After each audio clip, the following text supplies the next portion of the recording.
സാമൂഹ്യ മാധ്യമം വഴി പ്രണയം നടിച്ച് 24 പവൻ അടിച്ചു മാറ്റി. സംഭവം കോട്ടയ്ക്കലാണ്, മലപ്പുറത്ത്. സാമൂഹ്യ മാധ്യമങ്ങളിൽ കൂടി പലരും അങ്ങോട്ടും ഇങ്ങോട്ടും പരിചയപ്പെടുന്ന ഒരു കാലഘട്ടം തന്നെയാണ്. കുട്ടികളും മേജറും മൈനറും പ്രായമായവരും അതുപോലെ വിവാഹിതരും അവിവാഹിതരും ഒക്കെ സാമൂഹ്യ മാധ്യമം കൂടി പലരുമായിട്ട് പരിചയപ്പെട്ട് കുഴി ചാടുന്ന കാഴ്ച നമ്മൾ കണ്ടുകൊണ്ടിരിക്കുകയാണ്. എന്തിനാണ് ഈ രീതിയിലുള്ള പരിചയപ്പെടലിന് പോകുന്നതെന്ന് എനിക്ക് മനസ്സിലാകുന്നില്ല. ഇവരാരാണ്? ഇവരെന്താണ്? ഇവർ കള്ളനാണോ? കൊലയാളിയാണോ? മദ്യപാനിയാണോ? ഡ്രഗ്സ് വിൽപ്പനക്കാരനോ? ഒന്നും നമുക്കറിയില്ല. പക്ഷേ പുറത്ത് അവരുടെ പരിചയപ്പെടലിൽ അവരെ കണ്ട് ആകർഷകരായി പല പെൺകുട്ടികളും ഇതുപോലെ ചെന്ന് ചാടി ആ കുടുംബം തന്നെ നശിക്കുന്ന കാഴ്ചകളും നമ്മൾ കാണുന്നുണ്ട്. ഇപ്പം കോട്ടയ്ക്കൽ ഉണ്ടായ സംഭവത്തെ ചാപ്പനങ്ങാടി സ്വദേശിയായ നബീറാണ് സോഷ്യൽ മീഡിയയിൽ കൂടി ഒരു പെൺകുട്ടിയെ പരിചയപ്പെടുന്നത്.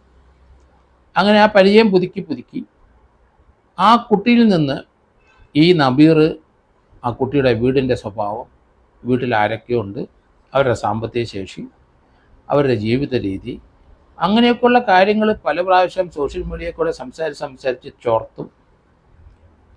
ചോർത്തിക്കഴിഞ്ഞപ്പം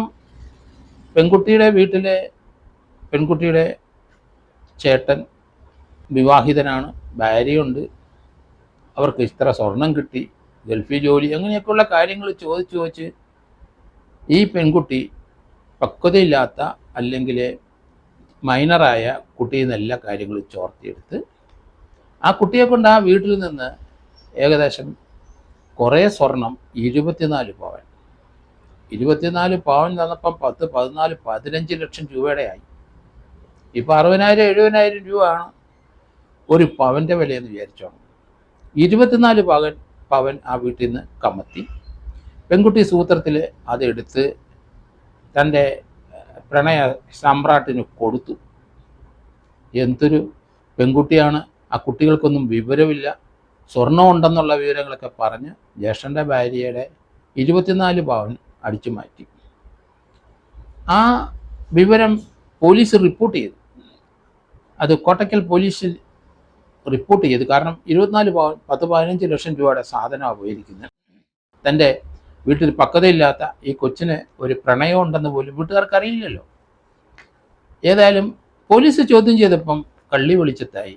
പെൺകുട്ടി തനിക്ക് സോഷ്യൽ മീഡിയയിൽ പരിചയപ്പെട്ട ഒരാളെ പരിചയമുണ്ടെന്നും അയാളുടെ പേര് നബീറാണെന്നും 24 വയസ്സുള്ളവനാണെന്നും അവൻ്റെ ഫോട്ടോ എല്ലാം കണ്ടു. ഏതായാലും ആ വിവരം വെച്ച് പോലീസ് അന്വേഷണം മുന്നോട്ട് കൊണ്ടുപോയി. നബീറിനെ പൊക്കി 24 പവൻ ഇവൻ തന്നെയാണ് അടിച്ചു മാറ്റിയതെന്ന് കണ്ടെത്തി. ആ പെൺകുട്ടിക്ക് ജീവിതത്തെപ്പറ്റി വലിയ ജ്ഞാനമൊന്നുമില്ല. വീട്ടിൽ സ്വർണ്ണം ഇരിക്കുന്നുണ്ട്, അത് അടിച്ചു മാറ്റി കൊടുക്കാവോ എന്ന് അവൻ ചോദിച്ചപ്പോൾ സമ്മതിച്ചു. കാരണം അവനുമായിട്ട് ഇപ്പം പ്രണയത്തിലാണ് ആ മൈനറായ കുട്ടി. ഇത് കേരളത്തിലെ പല വീടുകളിലും സംഭവിച്ചുകൊണ്ടിരിക്കുന്ന കാര്യം. പല സ്ഥലത്തും മാനോ അഭിമാനം ഓർത്ത് പലരും മിണ്ടൂല. 2, 3, 4 പവനൊക്കെ അടിച്ചു മാറ്റി കഴിഞ്ഞാൽ കുട്ടിയുടെ ഭാവിയും അതുപോലെ തന്നെ മാനാഭിമാനം ഓർത്ത് പലരും പറയാതെ പോകും. എങ്കിലും വലിയ മേജറായ വിവാഹിതരായ പലർക്കും ഇത് പറ്റിയിട്ടുണ്ട്. ലിവിങ് ടുഗദർ ഒക്കെ നമ്മൾ കാണുന്നുണ്ട്. വിവാഹം കഴിച്ച് കുട്ടികളുള്ള ചില സ്ത്രീകൾ അവരെ പ്രണയം നടിച്ച് പലരും വലയെ വീഴ്ത്തി അവരുടെ ദേഹത്തുണ്ടായിരുന്നതും അവർ സൂക്ഷിച്ചിരുന്ന സ്വർണങ്ങളുമൊക്കെ അടിച്ചു മാറ്റി പാപ്പരായി പോയ ധാരാളം പേരുണ്ട്. വെളിയിൽ പറയാൻ ഒക്കില്ല, ഭർത്താവുണ്ട്, കുട്ടികളുണ്ട്.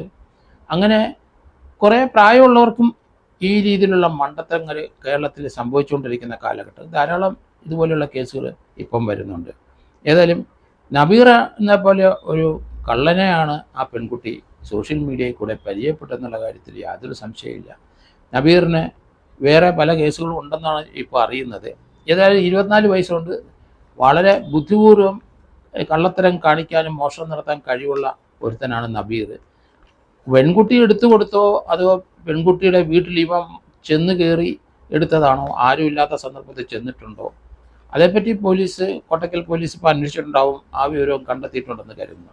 ഏതായാലും പ്രണയചാബല്യമുള്ള മൈനറായ കുട്ടികൾക്ക് ഇതുപോലെയുള്ള സംഭവങ്ങൾ പറ്റിയിൽ ധാരാളം കേരളത്തിൽ നടക്കുന്നുണ്ട്. ആ കുട്ടിയുടെ മാതാപിതാക്കൾ അത് വെളിയിൽ പറയാതെ ഇരിക്കുന്നു. പക്ഷേ ഇവിടെ അവരുടെ ജീവിത സമ്പാദ്യമായ 15 ലക്ഷത്തോളം രൂപ വിലയുള്ള സ്വർണമാണ് പോയതുകൊണ്ട് കേസ് കൊടുക്കാതിരിക്കാനും മേല. എന്തായാലും ആ വീട്ടുകാരും അത് പ്രതീക്ഷിച്ചില്ല, ഈ കുട്ടിക്ക് ഇങ്ങനെ ഒരു പ്രണയം ഉണ്ടെന്ന്. എന്തായാലും പോലീസ് അത് വിദഗ്ധമായി, കോട്ടക്കൽ പോലീസ് കണ്ടെത്തി സ്വർണം റിക്കവറി ചെയ്തു എന്നാണ് ഇപ്പം മനസ്സിലാകുന്നത്.